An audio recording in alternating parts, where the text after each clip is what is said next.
You're listening to GotTechED, the podcast with your hosts, Eric Geis and Nick Johnson.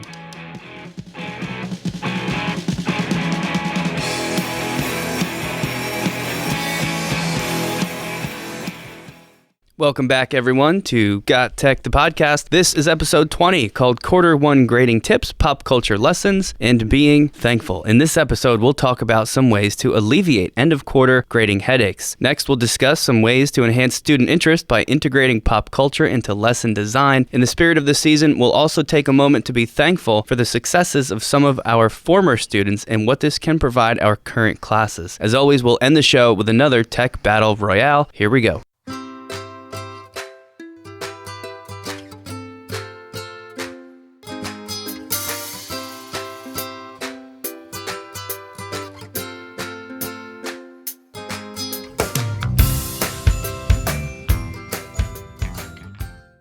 Nick, we're back. Episode 20. We made it. Can you believe 20 episodes? 2-0. Honest Abe would say that's a score. I'm excited to kick off our 20th one of these things. So we're already almost at Thanksgiving. This is insane. This is crazy. Quarter 1 of the 2018-2019 year is finito. Yeah, it's like 2 benchmarks today. 20th episode, check it off the list. Marking period 1, quarter 1, whatever your school calls it, also checked off the list. Almost. I know technically it ended, but for the teachers it hasn't ended because grades are not due until this coming Monday, which means, I know you don't grade that many things anymore, but you know what that means, right?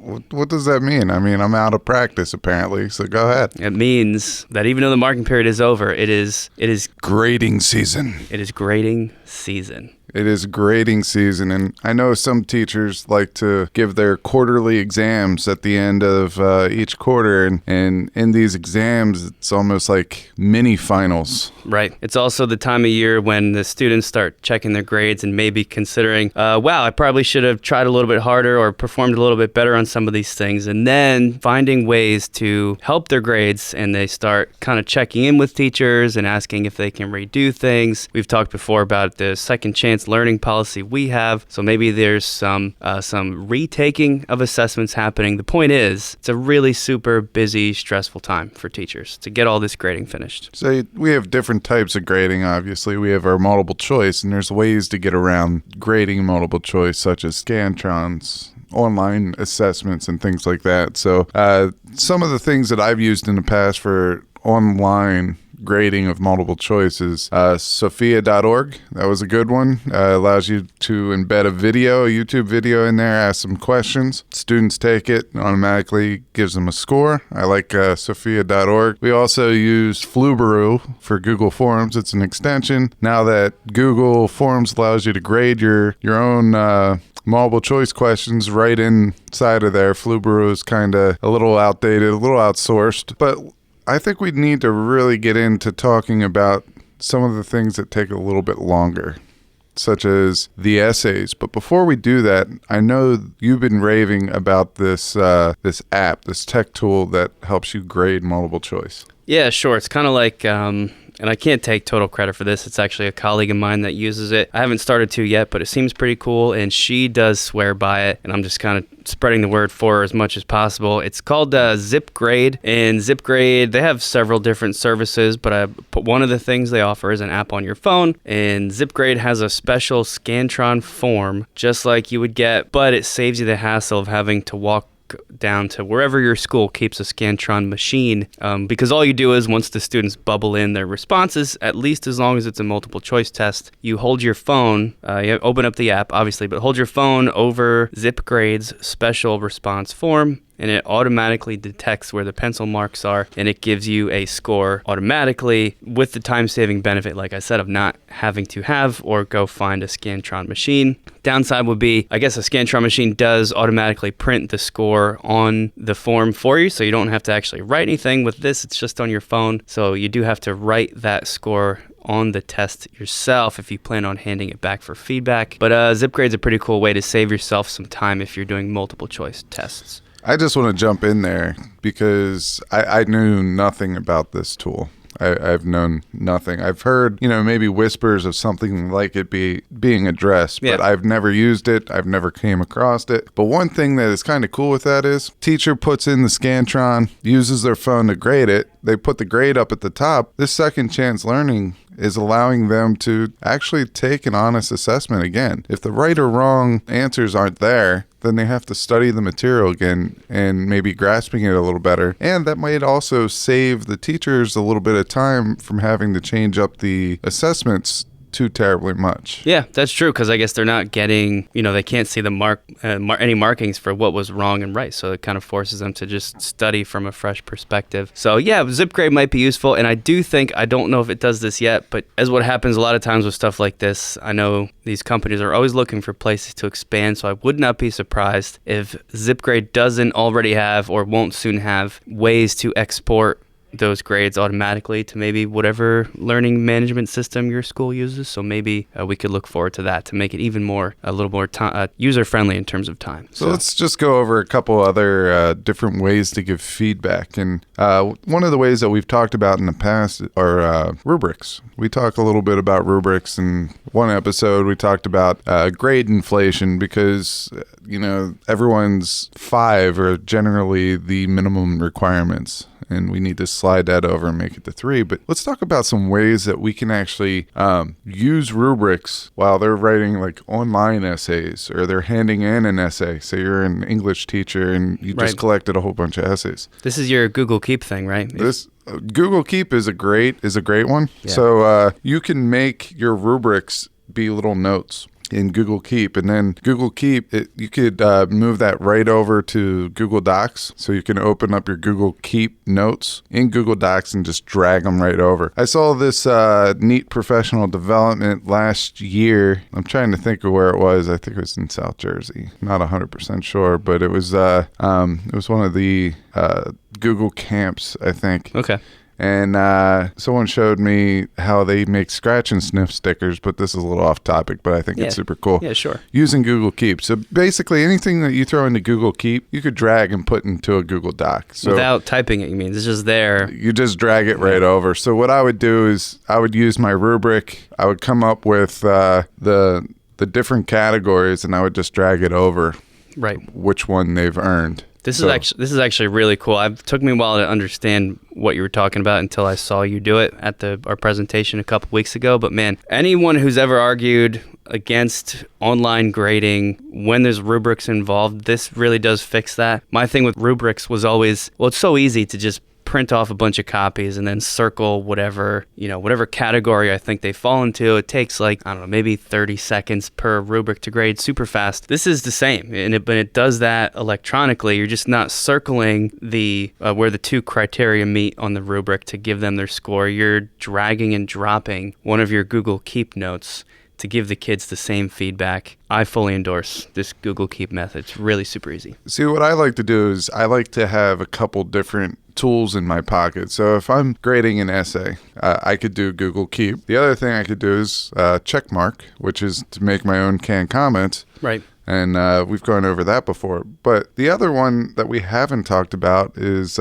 Talk and Comment. It's an extension, and basically what it allows you to do is record your voice to give feedback. And you do it right in the Google Doc. You download Talk and Comment. A little microphone comes up to the right, you click on it, and you start giving your verbal feedback. So say you wanted to drag a rubric in from Google Keep into their document, and then you can give them verbal feedback for each one of the categories. If you're doing a claims evidence reasoning, you could do your claim was well supported, it earned a 4 out of 5. One thing that you could have approved on there was whatever it is. Then you go to the evidence. You found some great evidence to support your claim. However, all these are from invalid internet sources, non-scholarly internet sources. Right.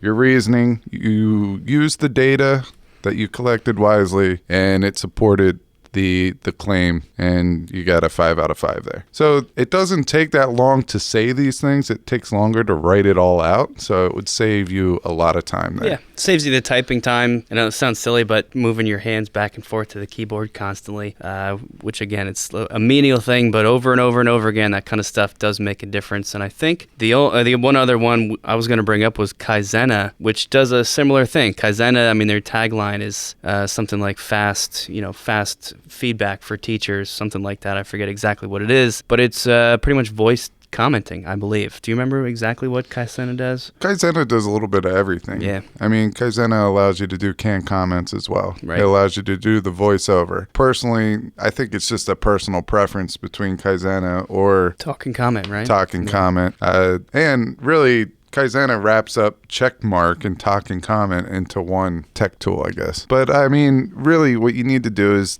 take a couple of minutes, sit down with one of these tech tools and really see what it has to offer. Once you get into a process, all this time, the learning curve definitely shrinks, and it's going to give you a chance to be more productive while you grade. And it's going to free up more time at the end. You just got to get into it, work with it, and I'm telling you, this is going to help you be more productive in the long run.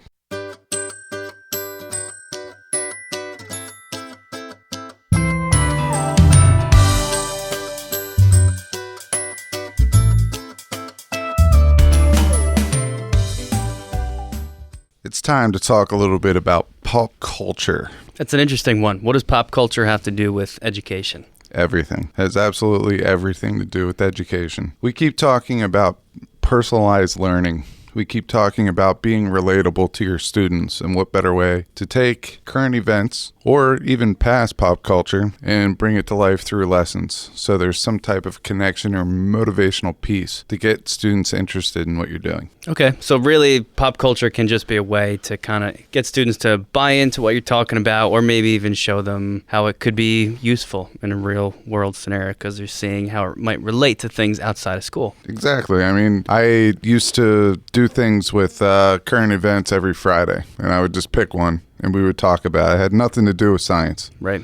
Sometimes it had something to do with science, but we would just pick it. And then from there, once I learned about my class a little bit, learned what made them tick, I would try to really focus on those types of topics and see how I could bring that into the classroom. Sometimes if I'm explaining the rate of a reaction, the speed of a reaction, and how you have to get enough energy to actually start the reaction. So you're basically investing energy into a reaction to make it work for you. Right. You know, within your body systems, things like that. And if they had an interest in rabbits, you know, sometimes they get fixed on something that is totally what you think is weird. I don't know a better word for it. Yeah. I get what you're saying, though. For example, those little bunnies, they're little creatures. I think they were called Hatchables. One year were super popular. Okay, yep.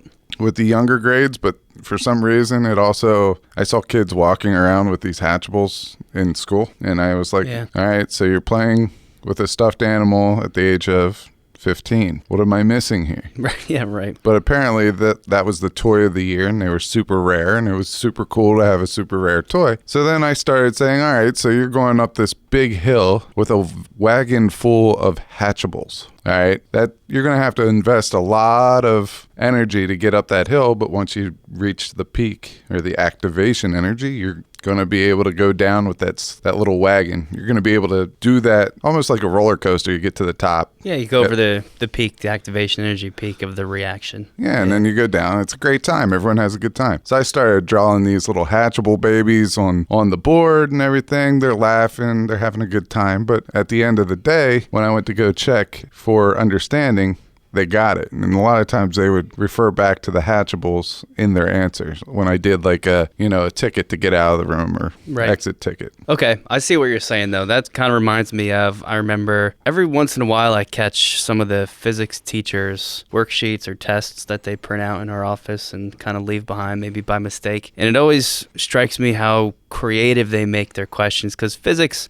at least for part of the course in high school, it's a lot of like, angles and your velocity and calculating momentum, acceleration. Yeah, all that stuff. And I could see how that could be dry, but a way to spice that up to keep people interested, and this is why I'm bringing it up, is I always remember seeing them with all kinds of questions where they use like silly, funny things that are doing the acceleration. I think a few years back, actually, no, this was recent, because Incredibles 2, I don't know if you know The Incredibles. Yeah, I know what it is. I've never seen it, but I know what it is. Yeah, well, one of the scenarios was, I think the little babies, I forget his name, it's like Jack or something, but Jack goes flying up in the air, and the first part of the question was, what if he goes straight up and straight back down? And the second part was, what if he goes at a 45-degree angle? And just these little things can make a big difference for, kind of pulling students in and getting them to be interested in what you're asking them to do.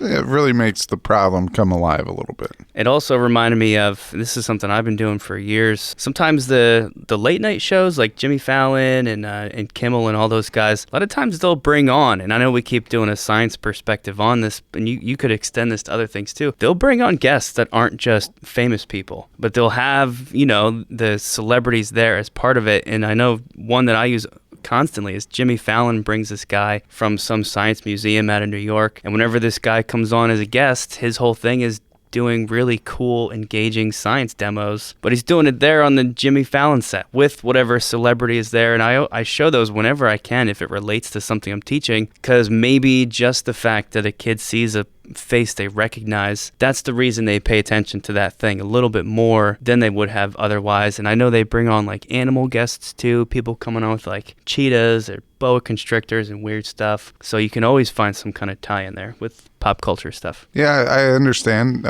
During my bioethics class, we would go through the environmental unit, and I always chose that one because there are a lot of celebrity ties to the environment. You have Leonardo DiCaprio made The 11th Hour. There are other people out there that are animal rights activists. One of the movies or video documentaries that I showed in the past was The Cove with the dolphins, and there's a couple famous people in there. I know the girl from Remember the Titans, the young girl, was in that documentary. And what I do is I take those people to kind of spearhead the bioethical issues relating to the environment, especially if it's someone that is super relevant to their pop culture, because a lot of times you can get them to buy in just based on their favorite celebrity buying into something. Sure. And here, sorry to cut you off, but here's what else I just realized this counts as pop culture. Politics can go there too. Politicians, a lot of people have a lot of knowledge on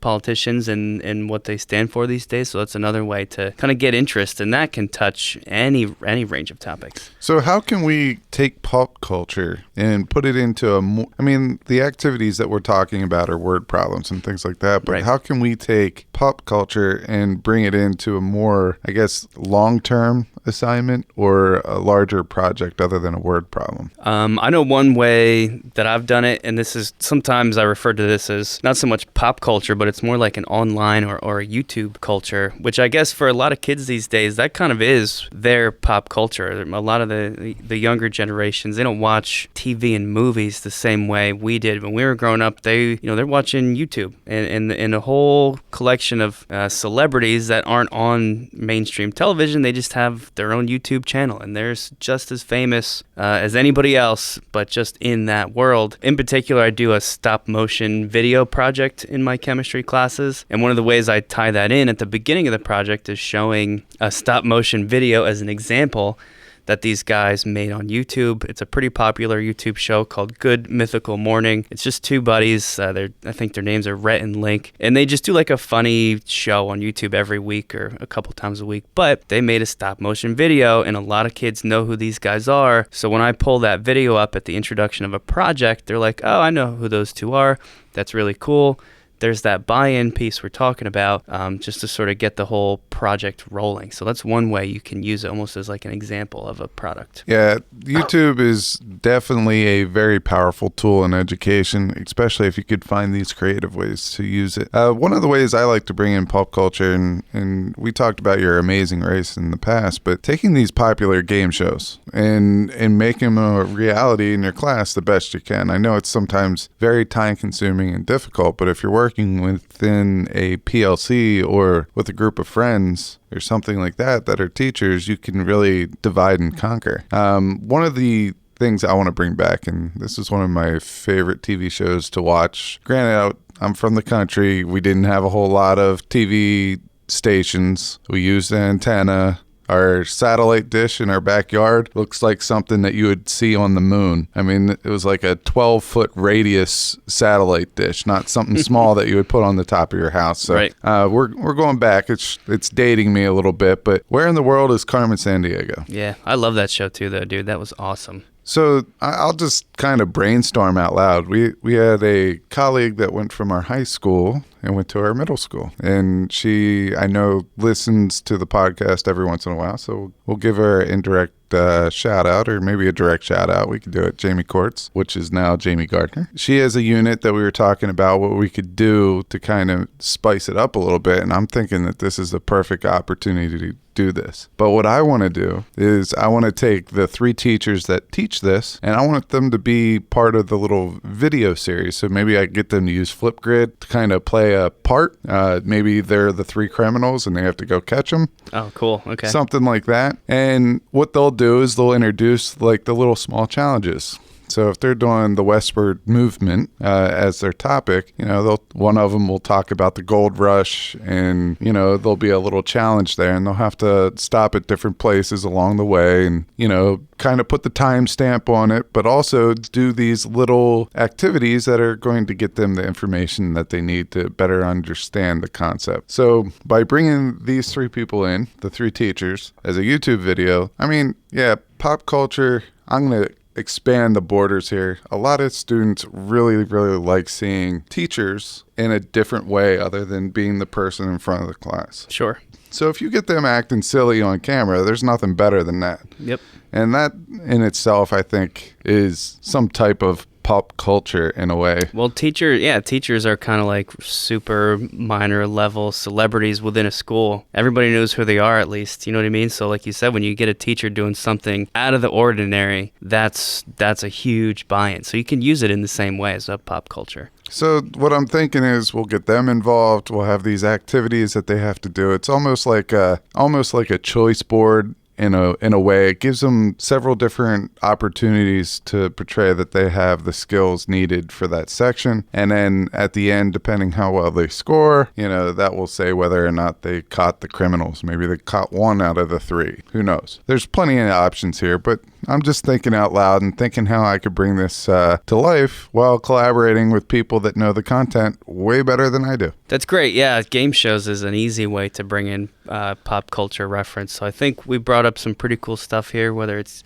game shows, politicians, musicians. Music is a whole nother one we didn't go to. It's really easy to introduce music as almost as a form of poetry, looking at the lyrics of a particular song, make it a super popular song, tie that song in with other more classic things, and it's just a way to kind of tie in that pop culture piece from even a different angle. So definitely consider some of these options, whether it's YouTube or TV, movies, music, politics, whatever you want, even the teachers within the school, to bring in some pop culture to your lessons.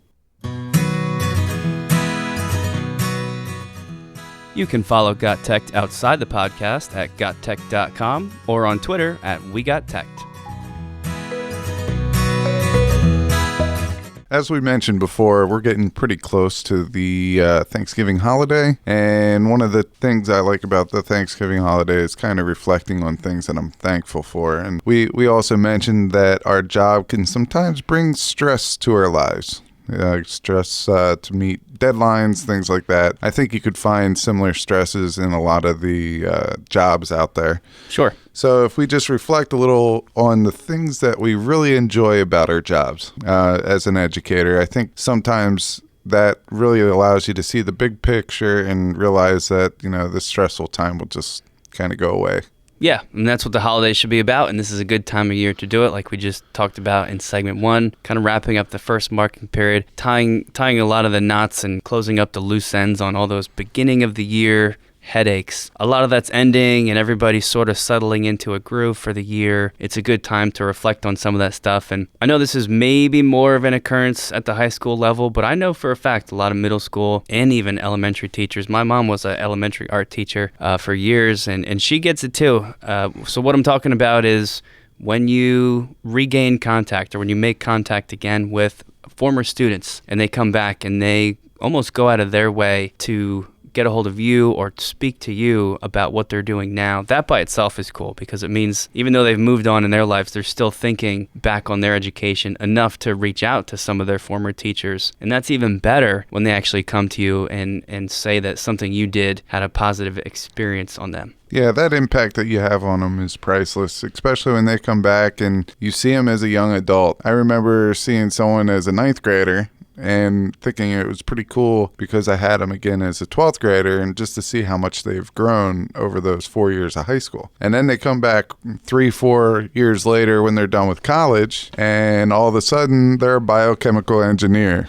Or, they're going to med school, and one day they could be the person that, prescribes me something to cure migraines. Yeah, it's really crazy. I just had one of these things recently. I actually ran into this girl, her mother actually, in a session you and I were running, and she pulled me aside and was like, do you remember me? Do you remember my daughter? And once she started saying that, I did. And she was telling me that her daughter is now, I think, some sort of a chemical engineer, which is always so cool to hear because that's like, as a chemistry teacher, that's kind of my hope, is that the stuff we talk about every day appeals to a couple kids enough. Even out of the 100 kids I teach for the year, if even 3 or 4 of them, if they decide that that's their thing, if that's what they're interested in, and then that becomes their life's pursuit and their career like it is for this girl, that's like the most rewarding stuff you can hear. And at least for me, I always feel like I'm sort of taking advantage of the situation, but my first question is always, would you be willing to come in and talk to the current high school kids? Because for them,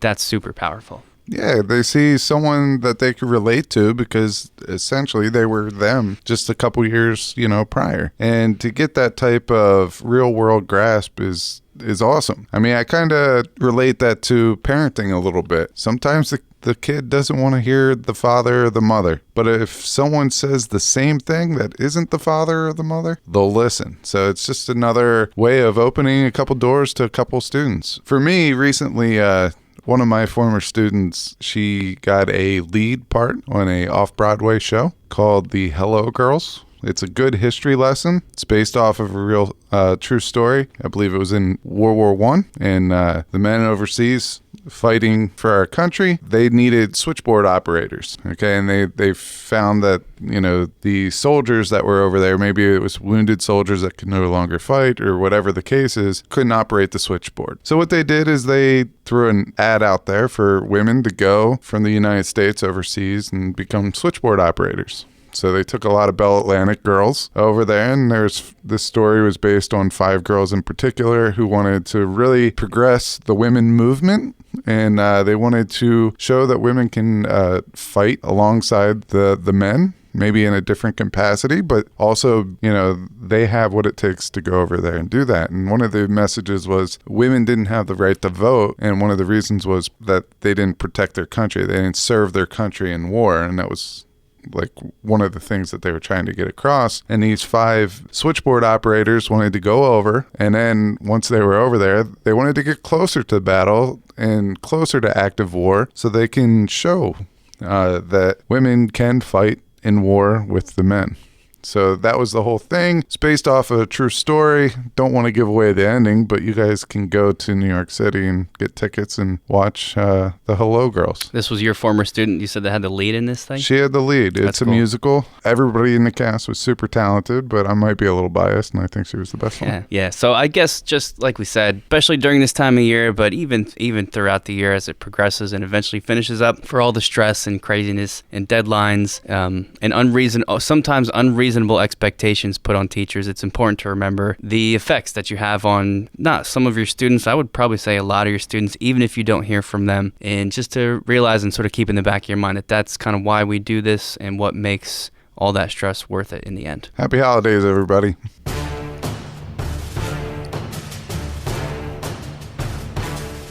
It's time for the Tech Battle Royale!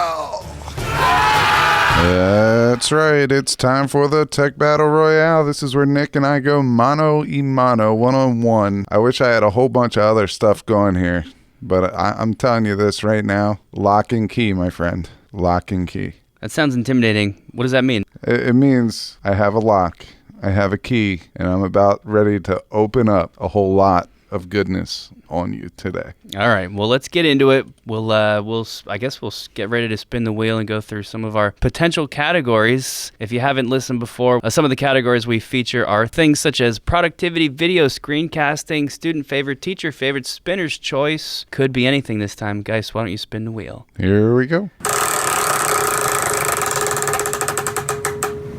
Oh, it's my favorite. These are always the weirdest ones. It looks like we've landed on spinner's choice, which means we could be arguing two tech things that have absolutely nothing to do with one another, which can make it more interesting sometimes. Also, the vagueness of the category can really Yep. allow us to explore the space. Right. But it's nice because I don't have to think too hard, because I definitely have something I've been kind of wanting to bring to the podcast, and this just means I get to use it. Do you have something for yourself?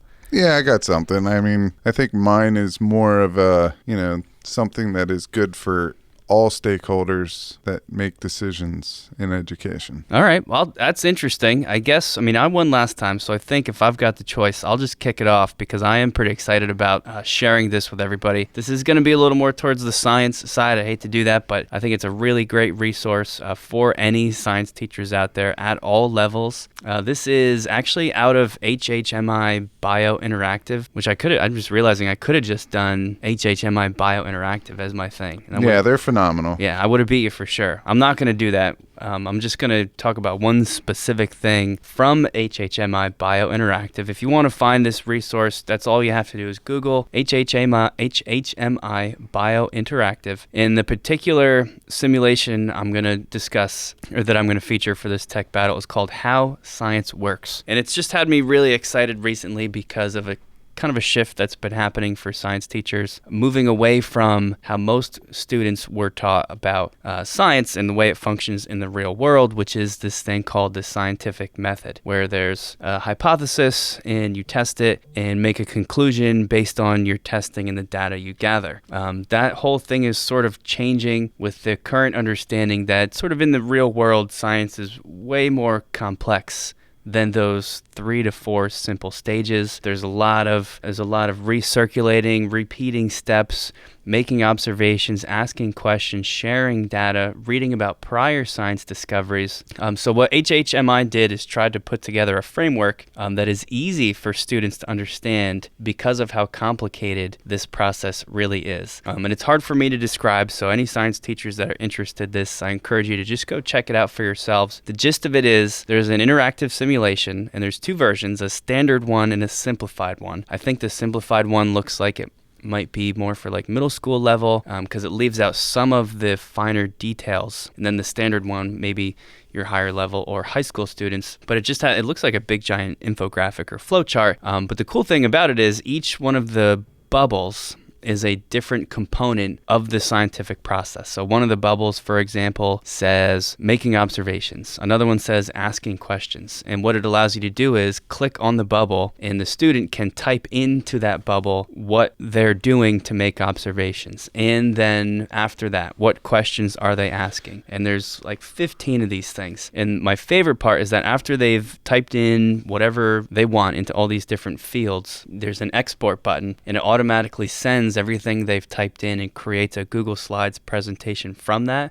So it's an easy way to share with the teacher what they've put into the simulation, what they've added into it, or to share with each other, or for class presentation. Somebody even had the idea of you could, share like a scholarly research article with the students and have them read it and break it down using this map. And then that automatic generation of the Google slide would just be an easy way for them to share their ideas. So I know it's a little bit limited for who it applies to, but I think for the science teachers out there, How Science Works is going to be a good one. Yeah, I think that's pretty cool, but I think you're selling yourself short. I mean, just saying it's a science app, I think you can use that in a lot of different ways across the subjects. I do think it's relevant there. Totally. But anyway, I think mine's still better. Yeah. And I'm going to go right into it. And mine's Think of it as like a database for all things education. What I mean by that is it's a product index, and it's called EdSurge. It comes off of the edsurge.com website, and if you go down to the very bottom and you go to product reviews, it's pretty cool. It breaks things down into 5 different categories: curriculum products, teacher needs, educational operations, post-secondary, and everything else. So if you're an administrator, you're going to find this useful. If you're a teacher, you're going to find this useful. If you're in post-secondary education, you're going to find this useful. I find it very useful. And let me tell you why. So you have all these products under these categories. So for example, curriculum products, some of the products that are listed underneath there, they're broken down into kind of like topics: 21st century skills, the arts, engineering, language arts, language learning, math, science, social studies. And then you see these topics, and to the left of it, you can see how many products fit underneath that category. So for 21st century skills, there are 63 products that they have reviewed, and you could go in there and look at the reviews for each one of these products. So if I clicked on 21st century skills, and I could see all these products that have been used that help you with the 4 C's of the 21st century. Now, within this search window, you can provide filters. For example, if you're a high school teacher and you want to just look at the products for high school teachers, you can do that. You can look at the curriculum type, and do you want this to be part of the core curriculum? If so, you could search by that. If it's just something supplemental, you could do that. You could search by costs or usage or tech requirements, all that stuff. Now, if we go back, some of the categories that I think are pretty awesome, I do like the 21st century skills, but you have collaboration tools, you have assessment tools, you have lesson planning tools, professional learning tools, video tools, presentation tools, you have networks and hardware. Is this all tech, or is this like physical products as well? It's all tech stuff, but Okay. it's also anything that you might use within the school. Okay. So, for example, let's go to the ePortfolio tab, and we click on it, and it's going to give you all these different products that allow you to make ePortfolios. So, Accredible, Circled In, Credential Me, Credly. I mean, there's so many of these, and you can look at the ones that are the best reviews, and maybe that's something that you want to bring into your classroom, or your administrator wants to bring into your school. So it's pretty simple to use. It's pretty informative. It at least gives you an idea of what's out there and maybe something that you can use in the future. That does sound pretty extensive. I don't know. How do you expect me to argue that? Yeah, I don't know either. I told you I was going to bring the heat today. Yeah, that's true. I mean, I guess I could throw you this one just because, I mean, that's almost like an all-encompassing. Find out about the best of whatever you want within any category. Super easy and searchable. Just, all in one place. Yeah, I mean, the thing I like it for is the fact that I spend a lot of time searching for a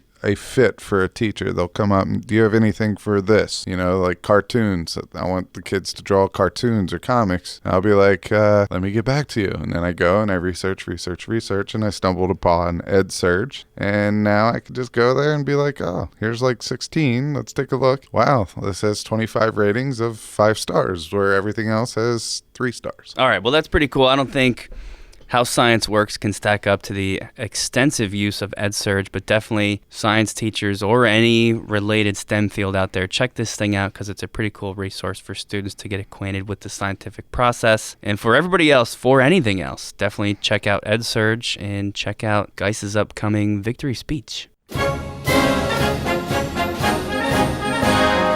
That's right. Just slay the giant with EdSurge. Go over to EdSurge, look at different tech apps, different tech tools that have been reviewed by teachers like you. This week, I just want to talk a little bit about being thankful, since Thanksgiving is right around the corner. The holidays are a great time to reflect on relationships that you've developed over the years, current relationships that you have with your colleagues and with your students, both present and former, and think about those little victories that make our job worth it. And there are a lot of them, but sometimes they come in very small form. So as things become stressful with the end of the quarter grades, or we're approaching midterms or quarterlies, make sure that you take some time and you figure out what in your job makes you happy. Take a look at those little victories and you'll be amazed about how much of an impact that they have on your everyday teaching career. So until next time, you can visit us on GotTechED.com or our Twitter handle, We Got Tech. Till next time, be thankful.